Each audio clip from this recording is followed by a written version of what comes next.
Navy SEALs. Navy SEALs. Yeah, so I did a lot of thinking this morning. I was thinking about Navy SEAls who are notorious, right, for their poise under pressure in the heat of the battlefield.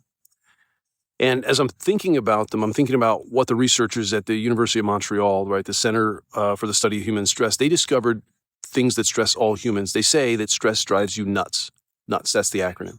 Novelty, uncertainty, threat to ego, sense of control. Those Navy SEALs, they have training, right? Hours and hours and hours of training that incrementally exposes them to increasing levels of stress. And they experience all forms of stress during their training, right? Physical, mental, emotional, toxic stress even. And as they train, they develop resilience in their stress response so that it responds in a measured way so they can keep their wits about them on the battlefield. That battle isn't new. It isn't uncertain to them. You know, they're a team, so there's no threat to ego. And even in the midst of a skirmish, they have a sense of control because of all that training. So their stress physiology is active, but not overactive. And then I look at those of us that are maybe not Navy SEALs, and I think about our past medical histories that I've evaluated that challenge our untrained stress response system. A divorce out of the blue, a car accident, a toxic exposure, childhood trauma, severe infection, abuse of any kind. These stressors often fit at least a few of those categories of nuts, right? New, uncertain, threat to ego, loss of control. All of them sometimes. You just have to think of the COVID pandemic, right? And it's no wonder we're all nuts. So how do we train that stress response system in our programs? So what we have to do first is de-stress the system. If our stress response is already overworked, it's become sensitized and trigger happy. It makes mountains out of molehills.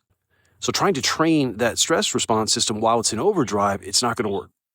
Things like cold plunges or exercise or even like intermittent fasting, which are healthy for longevity and well-being for the general population, to be sure. But with someone with adrenal fatigue or this cranked up stress response system, those are the worst things you can do, especially early on in treatment. Now, my team and I have to figure out how to de-stress our patients, and we do that in three ways. And I'll use that bucket analogy to help it make sense. So we want to scoop out whatever stress we can out of the bucket, whatever we can control. Some we can, some we can't. All of your stress, your whole life is in that bucket, past and present. Physical, mental, emotional, toxic, spiritual, all of it. So if there's any controllable stressors, let's scoop them out, even small ones. We just have to make a little space. We don't have to empty the bucket. What we also want to do is poke as many holes in the bucket as we can. And this is where we start the training process. We want to do relaxation exercise, affirmations. We want to turn on the vagus nerve, breathing exercises. We're not meant to live a life that's without stress. That's not the point. So that bucket's going to fill up again, but as long as we put enough holes in it, it won't accumulate. And then what we want to do is expand the bucket to your greatest capacity. This is a little more my job and job for my team. And this is where I look for the pattern of symptoms. We look at the past history.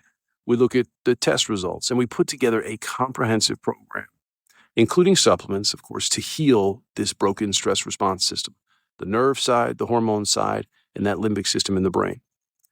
And as you heal that system, the bucket expands. Now, each one of those steps or actions creates space in the bucket, so now there's tolerance to your environment. And what that does, day by day, week by week, is it swings that pendulum from the stress side of physiology back down and hopefully in the opposite direction for long enough to desensitize that stress response system. Then that pendulum can swing back towards center, towards normal, towards a stress response system that has resilience, that has capacity, and that has balance.